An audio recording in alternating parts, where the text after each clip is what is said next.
And the difference being is that pure vibration, you can build strength and muscle tone and quickness and agility. But with plyometrics, plyometrics are used to increase power. And plyometrics mimic movements that you actually do in sports. Isometrics will make you stronger, but there's no real application in sports. If you take, for example, the bench press, let's say. You can bench press a lot of weight for many repetitions, but what do you actually do in a sports environment that mimics a bench press? And it's really nothing. So plyometrics develops power and a range of motion that you're going to normally use. And the principle behind plyometrics are short bursts of power in between each movement. And the difference being why you need plyometrics and power in sports as opposed to pure strength is if you take a look at, let's say, a professional bodybuilder.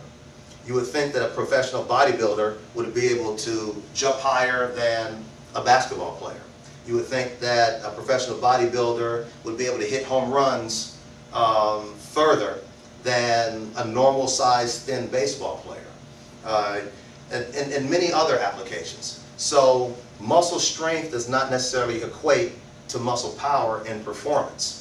And so that's what we're going to work on here, is taking these pieces of equipment and giving them an application that can be used to train professional athletes or non-professional athletes, or even weekend warriors, just anybody who wants to improve on the performance of whatever sports that they're engaging in.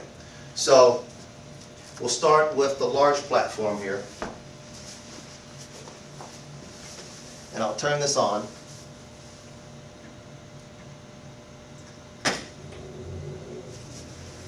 And what you'll be able to notice, Josh, zoom in a little bit if you can, to catch some of that vertical movement.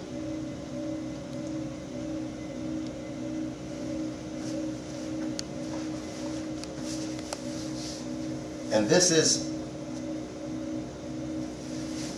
some of that, the vertical vibration that I'm talking about. If you notice, it appears to be straight up and down. Like I said, the sideways motion has been minimized. And this unit here is working on a 4 millimeter amplitude. The unit over here on the other side works on a 1 millimeter amplitude. So while you'll be able to pick up this motion on the camera, you will not be able to pick up that motion by zooming in on it. But once I get onto the machine, you will be able to notice the way that my body goes up and down. So as I was talking about before with isometric contractions, for example, I can take a semi-asymmetric squat pose on this machine, and by just giving it the isometric contraction, I'm working on strengthening and toning the muscle. But the fact that the machine is going up and down is also applying a plyometric aspect to my body. So in other words, I can work on strength and power simultaneously.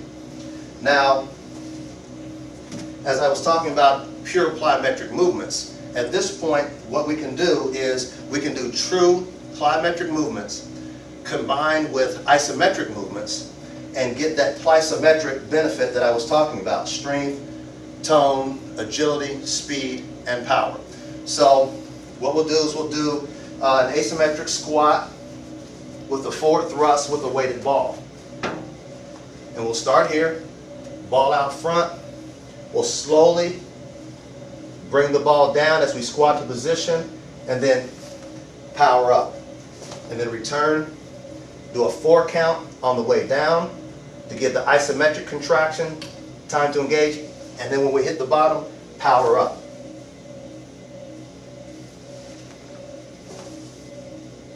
Now the same thing, we can do it with the forward thrust with the weighted ball.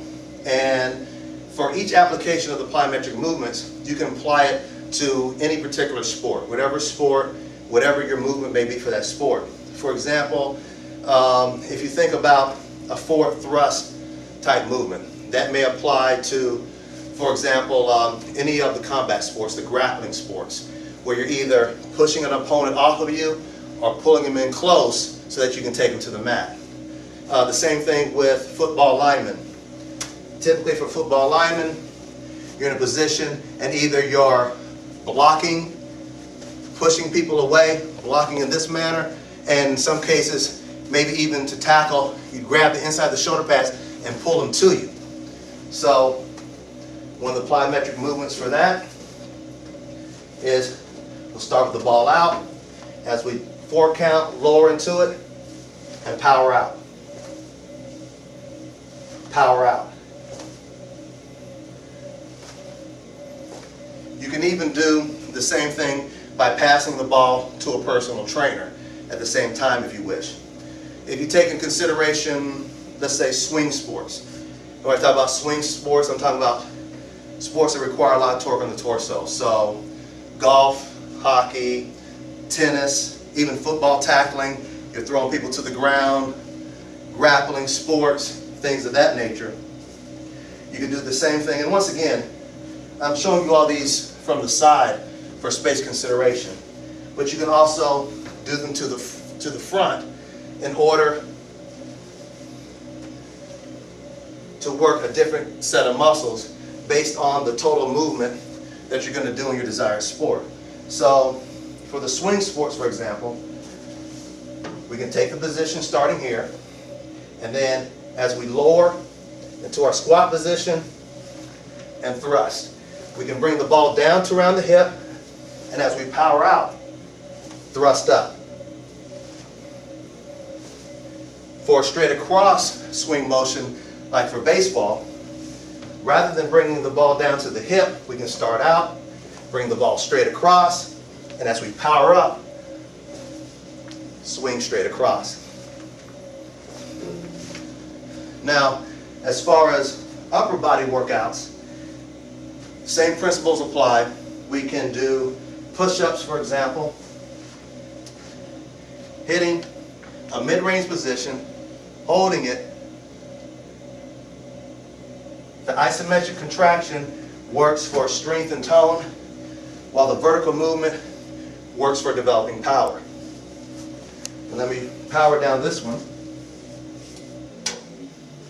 And the same principles that apply on the larger platform also apply for the smaller platform with the upright. We can adjust the speed settings. These have the iso tension straps on them, so that while you're doing the plyometric stances or the isometric stances on the base, you also have the straps to pull against. The vibration is also traveling up the straps, so you're getting the isometric workout to the upper body as well. Whether it's out to the side, you can lengthen or shorten the straps. You can come down and squat and push up. Bring it out to the side.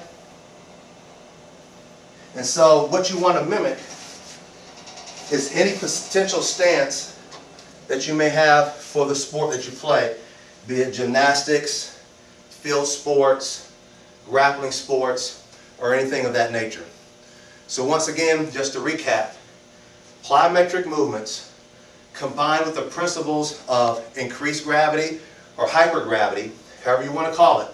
When you take plyometrics and hypergravity, what you're getting is a cross between isometrics, plyometrics, fast twitch muscle fibers, slow twitch muscle fibers, improved strength, improved tone, improved power, and improved agility.